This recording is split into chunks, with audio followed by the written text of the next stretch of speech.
Hi there, VC. Excuse me. Steve Whitty here again. And this is part 3 of volume 64's vinyl haul. As I said, these are all records I brought to my local record store. Some were free, some cost me £1, some cost me £2. I've just finished the first batch. This is the next batch of 11. So I'll try and keep this video nice and precise. So the next one, and this was Janis Joplin in concert. This was released in 1972. This is, I think, a reissue, as you can see from the CBS that it's more of a mid-70s reissue. Basically, it's like a lot of artists, like Hendrix, when the artist passed on, at the prime, there was money to be made, and this is an example of it. It's not a bad album, actually.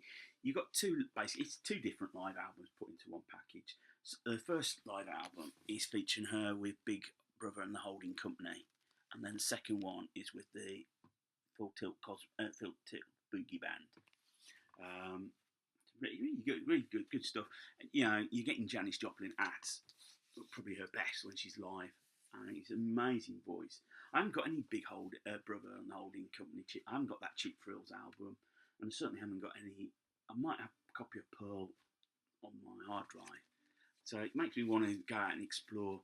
Probably I did see the documentary that came out about it a couple of years ago. Sad. I think a sad figure that all she ever wanted was acceptance, I think, and she never got it. And when she never got it in her hometown, I think it sort of destroyed her. Even when she was successful, they just viewed her as a freak. And you could see just from the smile that there's a warm person there. So pleased to find that. Next album. Now this was given to me. You can see the cat again has had a nibble at it. This is Nils Lockeran, Night After Night. It's a double live album released in 1977, and this is a US A&M copy. And the reason it was given to me, there's quite a horrific scratch on side 2, which has spoiled it a little bit. It's not, as I'm not particularly that versed with Nils Lockeran, I'm not too upset. It was given to, as I said, it was given to me. Pete gave it to me. He said, you'll like this. And the album's recorded at Hammersmith Odeon, Apollo Theatre in Glasgow, and the Roxy in LA. So it's a mixture of recordings. It's just great. I'm aware Nils Lockeran obviously worked with Neil Young, and he's currently in the E Street Band. But I'm also aware of stuff that he had in the late 70s as well. You've got on here Take You to the Movies, Back It Up, Keith Don't Go, which was his ode, because at that time Keith Richards was in a bad way, and there was concerns that he might die, and that was sort of like his ode to the Glimmer Twin, Like Rain. Side 2, Cry Tough, It's Not a Crime, Going Back, You're the Weight. Side 3, Beggar's Day, Moon Tears, Code Up the Road, it's rather me read them, and then track 4, Rock and Roll Crook, Going South, Incidentally It's Over, I Came to Dance. Really, it's a corking live album. I'm really pleased to have that in my collection. Next up, an album that I've got on CD. I remember seeing the band on tour. This is Magnum's Days of No Trust. Wings of Heaven album. Days of No Trust was the main single off there. I've got a sticker. I might see if I can remove it, covering Bob Catley a little bit. This is where Magnum started to get into their commercial peak in the 80s. They recorded Vigilante with Roger Taylor and David Richards producing, and then they've gone. This was produced by Albert Burkhardt and Magnum themselves. You've got here Days of No Trust, Wild Swan, Stop Talking Love, which is their real commercial single. One Step Away, It Must Have Been Love. Different Worlds, Pray for the Day, and Don't Wait the Line. Magnum always did an anti-war song on their albums, and this was that. Don't Wait the Line was that. You can tell by the album cover and they admitted it themselves at the time. There was a bit of a U2 influence with the black and white there. It's a corking album. The tour itself, I saw them twice. They played the Forum at the NEC, which was like one of the smaller halls. They tried that out to replace the Odeon New Street.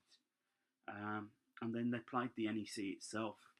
Still going. I do believe from what merely Chris said at reply to a thread he'd done, he'd showed a Magnum CD, that while Bob Catley's still going, his voice is not holding up as it once was. You know.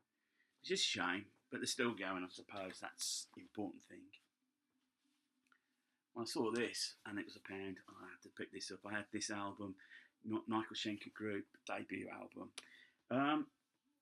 He recruited Gary Barnes on the album to sing, but this is mainly produced by Roger Glover. The band consisted of 3 session musicians: Simon Phillips, Dom Airy was the keyboards, and I think it was Mo Foster who played the bass. To many, I can see it is his best solo, his best album.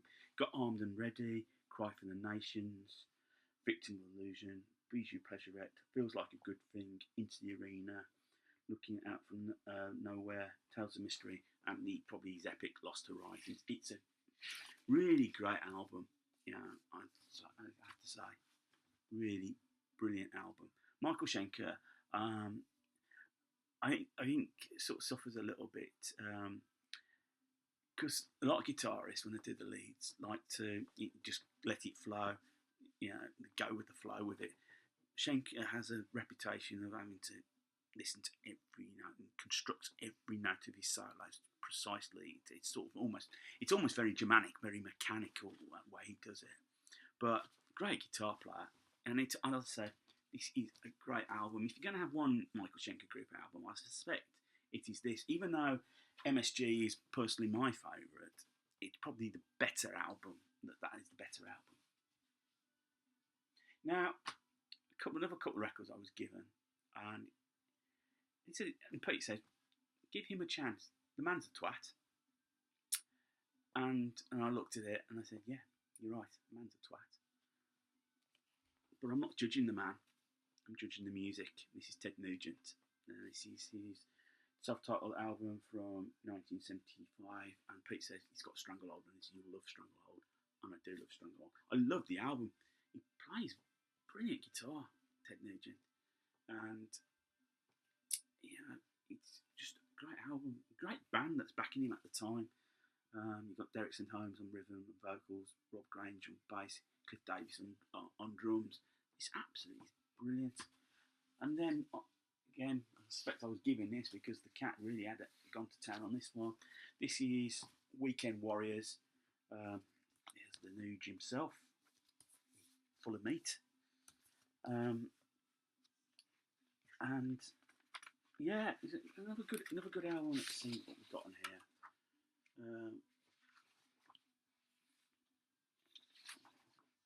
The band, it's changed slightly. The bass player was known as Nanya Poison, so I don't know what happened there. Drums and electric drums, Cliff Davis. Charlie Hung now taking the lead in background vocals and rhythm guitar. In fact, John Suter and David Hall were playing the bass. Yeah, it's not, as albums go, it's not as good as the debut album.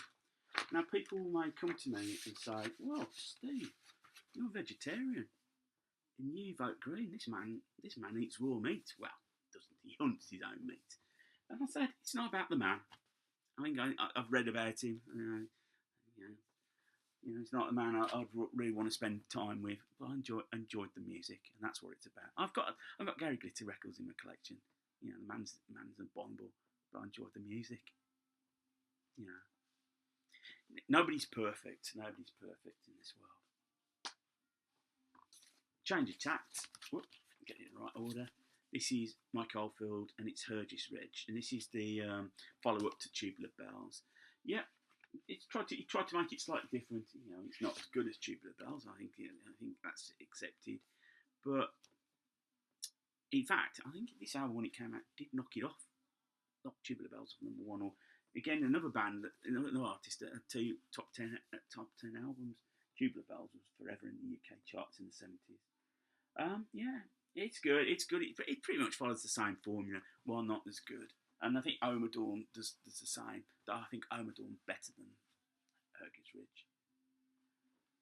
Bit of 80s glam metal. Poison open up and say, "Oh, this cost me £2." No, it's cost me £1 again. Cats had a go at it, but the vinyl plays, and as much you can mock Poison, and it's very easy to mock Poison. Look at them, and the infamous database where they had a list of all the girls that they could promise a good time in every town. You've got some good songs on here. I loved Every Rose as its form, and Nothing But a Good Time. It's just good time music. You know what you're going to get with bands like this. You're not going to get songs about global warming. You're going to get songs about girls, good time, partying, and maybe the odd song about heartbreak. But they did have another hit single with their version of Log Into Messina, Your Mama Don't Dance. Yeah, great album. Another album from my past. This is Saxon, The Eagle Has Landed. This really represented their peak, I think, of their popularity. Released in 1982. Motorcycle Man, 747 Strangers in the Night, Princess of the Night, Strong Arm of the Law, Heavy Metal Thunder, 20,000 Feet, Wheels of Steel, Never Surrender, Fire in the Sky, Machine Gun. As I said, it represented their peak. When they played Donington that year, 82, it didn't go well as when they played the original Donington. And then by this time, MTV took over, and with the best will in the world, you could never say they were a band full of lookers. When Motley Crue and all that came on, they sort of got swept aside. And I did say to I think Metal Mickey about Saxon, they were always a band, in my opinion, that were always a step behind everybody else. So a great album, and the album's Wheels of Steel, Strong Arm of the Law, Eagle, Denim and Leather, and this, they're fine albums. I'm glad I got it in the collection.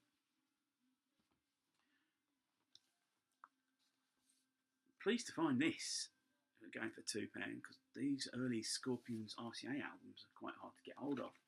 They are round my way anyway. There we go. And this is their third album, and I think this might be the first or second album they did for RCA. And you've got the lineup. You've got Ulrich Roth on guitar. You've also got Rudy Lammers, who was the drummer at the time. Dark Lady, In Trance, Life Like a River, Top of the Bill, Lying and Dying, Robot Man, Evening Wind, Sun in My Hand, Longing for Fire, Night Lights. Good album. Scorpions are, I think, a bit underrated. I think I need to dig out a bit more. I know there's a few more of their records floating around locally. And sticking with their metal vein, Skid Row debut album came out 1989, I believe. Yes, it did. It said band. Obviously, Sebastian Bach needs no introduction. Where is he? There he is. Needs no introduction. Loudmouth singer. Very much the vocal part, but it's really Rachel Bolan that wrote the songs. And I think that sort of caused the tension ultimately in the end. The follow-up it was good, never reached the peaks. You've got here Big Guns, which I love. 18 and Life was the single. You've Gone Wild, the single. I Remember You is another song I love. This is another. I find it very difficult to fault this album. It's an album full of good time songs. And I can see why it was popular. There was a lot. I think the Snake Sabo was mates with John Bon Jovi, so I think there was a bit of a link there. But there we go. It didn't last, though they are playing the UK very shortly. I don't know who's in the band now. So that ends this video. So thumbs up, thumbs down, comments, and I'll reply back. And if you like what you've seen, click on the subscribe button. So until the next video, speak to you soon.